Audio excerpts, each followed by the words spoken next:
আমি বসবো না। আমি বসলে উম্মতের জন্য 3 জায়গায় ছুটবে কে হাউজে কাউসার নিজের হাতে উঠায়া ঠোঁটে লাগায়া পান করায়া দিবে, কে মিজানের কাছে দৌড়ায়া যাবে। পাল্লা যদি সামনে না ঝুঁকতে চায় তো আপনি না আমাকে ওয়াদা করছেন সাউফা ইউতিকা রাব্বুকা ফাতারদা। আমি না ওই সময় কসম খাইছি লান আরদা হাত্তা ইয়াকুনা ওয়াহিদ মিন উম্মতি ফিন্নার, আমার একজন উম্মত জাহান্নামে থাকা পর্যন্ত আমি আপনার উপরে রাজি হব না।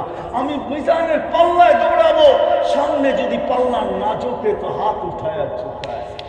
পুলসেরাতের পাশে দৌড়াবো, পার যদি না হইতে পারে তাহলে দুরুদের গাঠটি মাথায় দিয়ে আমি পার করায় দেব। আমি এইখানে বসবো না।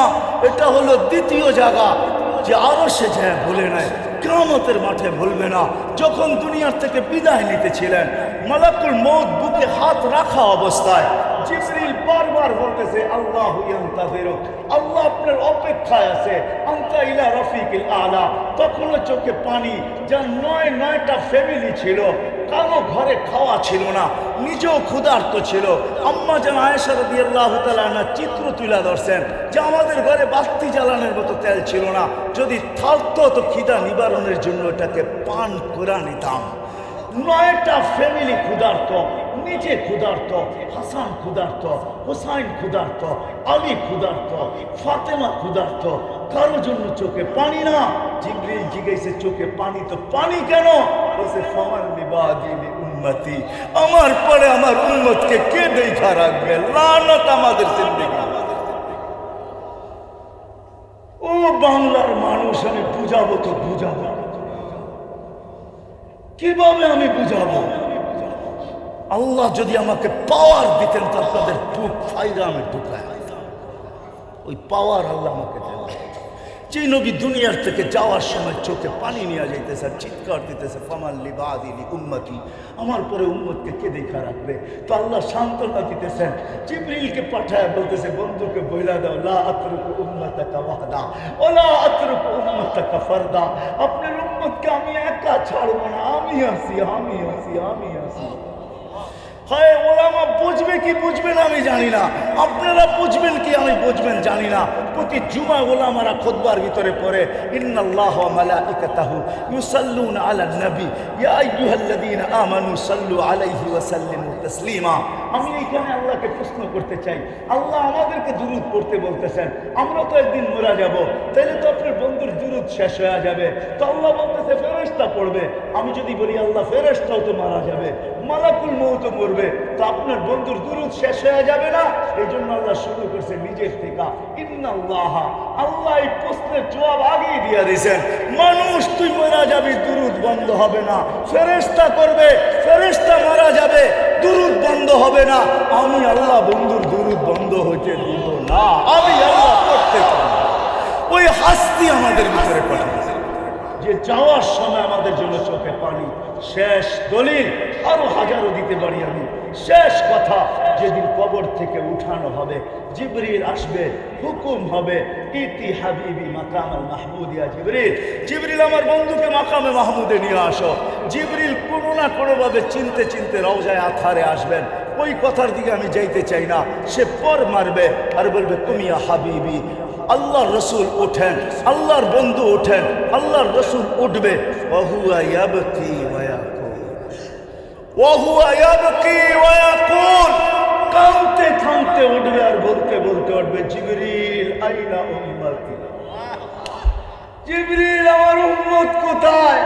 কেন আমার রিসিপশনে আসে নাই? তুমি একা আসছো কেন? আওয়াসালা ইলা শাফির জাহান্নাম, আমার উম্মত কি পুলসিরাত পার হয়ে গেছে না কিনারে পড়ে আছে? জিবরিল কসম খায় বললেন ইজ্জতি ওয়া জালালি, আল্লাহর ইজ্জত আর জালালের কসম, মা শাক্কাল আরদা আহাদুন ইল্লা আনতা, আপনি ব্যতীত জমিনের ভিতরে কেউ উঠে নাই। এই জন্য আমি উম্মত এখনো ওঠে নাই। ও মেরে দোস্ত আসেন, আল্লাহ আসান করছে। ওই নবীর গোলাম হয়ে গেলে আল্লাহর গোলামি মেনে নেওয়া হবে। ওই নবীর গোলাম হইতে দেরি, যেটা প্রতি নামাজের ভিতরে ইমামের মাধ্যমে চাই আর ডাইরেক্ট চাই, ওই হেদায়েতের মালা পড়াইতে আল্লাহ দেরি করবে না। আসেন ওই নবীর গোলামি আজকের থেকে জিন্দেগি আমরা গ্রহণ করি, লাইফ স্টাইল গ্রহণ করি। গাউসিয়ার মানুষ রাগ হয় না, আমাকে লাইফ স্টাইল আপনারা বুঝায়। আমি তো গত মাসের 23 তারিখে আসছি আমেরিকা থেকে।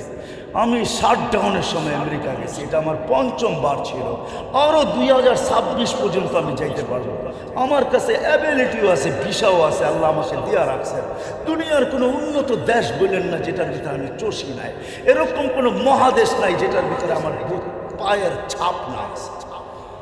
অহংকার করে বলতেছি না, লাইফ স্টাইল আমাকে চেনেন না। আমার মতো মানুষের বাংলাদেশে ওয়াজ করতে হয় না। যদি কম্পিউটারের মতো পেন ড্রাইভের ব্যবস্থা থাকতো তাহলে আমি বিরাট বড় এখানে লাগায় দিতাম। আপনারা এটাকে কি বলেন, যে কি বলেন, এটা প্রজেক্টটা লাগায় দিতাম আর পেন ড্রাইভের মতো আমার ব্রেন থেকে খুলে দিতাম। দেখতেন কত হাসি আর কত কান্না। এখানে হাজারো কান্না লুকানো আছে, হাজারো হাসি লুকানো আছে। আমাকে অন্য লাইফ স্টাইল আমাকে চিনাইতে হবে না, রাগ করেন না, পায়ে হাত রাখি। আমি বড় লাইফ স্টাইল আমাদেরকে চিনি আর তাদের কান্নাও আমার কাছে সেভ করা। আমি তাদের লাইফ স্টাইলও দেখাবো, তাদের কান্নাও দেখাবো, এখানে সেভ করা আছে।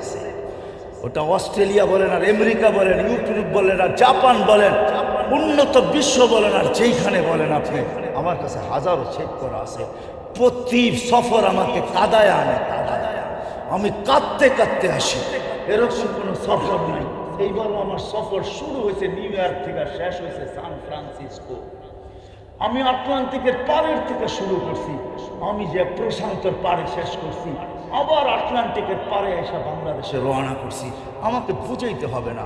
আপনারা আমেরিকার কোন সোসাইটির কথা আমাকে বলেন, যান যান ওই সোসাইটিকে জিজ্ঞাসা করেন, আমাকে ছেড়ে। যান যান অস্ট্রেলিয়ার কোন সোসাইটিকে জিজ্ঞাসা করবেন, একে চিনো কিনা, বলবে আর পায়ের তাল এখানে রয়ে গেছে, আর চোখের পানি রয়ে গেছে, এ আমাদের হাতে পায়ে ধরে গেছে। কিচ্ছু নাই আমার কাছে, আল্লাহকে দেখানোর মতো কিচ্ছু নাই। একটা আছে, আমি একজন আল্লাহ আল্লাহ রসুলের, বাস মক্কায় গেল এটাও বলি আমি একজন এসার। এসার চিনেন? এসার চিনেন? হ্যাঁ, এসার চিনেন? রিপ্রেজেন্টেটিভ চিনেন? আমি একজন নিজেকে রিপ্রেজেন্টেটিভ ভাবতে চাই, একজন ফেরিওয়ালা ভাবতে চাই। কিচ্ছু নাই আমার কাছে, এটাই আমার সম্বল, আর কিচ্ছু নাই। যদি এটাকে আল্লাহ গ্রহণ করে উঠে আমাকে ও সোসাইটি বুঝাইতে হবে না, লাইফ স্টাইল বুঝাইতে হবে না। উন্নত লাইফ স্টাইল আমাকে বুঝান না, অন্য কাউকে বুঝান। যুবক, তোমাদের হাতে পায়ে ধরি, লাইফ স্টাইল দিয়ে কোনোদিন জীবনে সুখ আসবে না। সুখ আসবে মুহাম্মদুর রাসূলুল্লাহর গোলামি আসবে, শান্তি আসবে। তুমিও শিখো, গরালাদেরকেও শিখাও, বাচ্চাদেরকেও শিখাও। হয় একদিন না, 2 দিন না, 2020-এ আমি যাইতে পারি না প্যান্ডামিকের কারণে, কিন্তু এই বছর গেছি। 19-এ যখন আমি এক এয়ারপোর্ট থেকে বাকির হইতেছিলাম আমেরিকার, তা আমাকে কাদায় দিছে এক মুসলমান বাচ্চা, দাড়ি টুপিওয়ালা দিনদার, মাকে হুইল চেয়ার থেকে যখন রিক্সায় গাড়িতে কোলে করে বসাইতেছিল, পাশ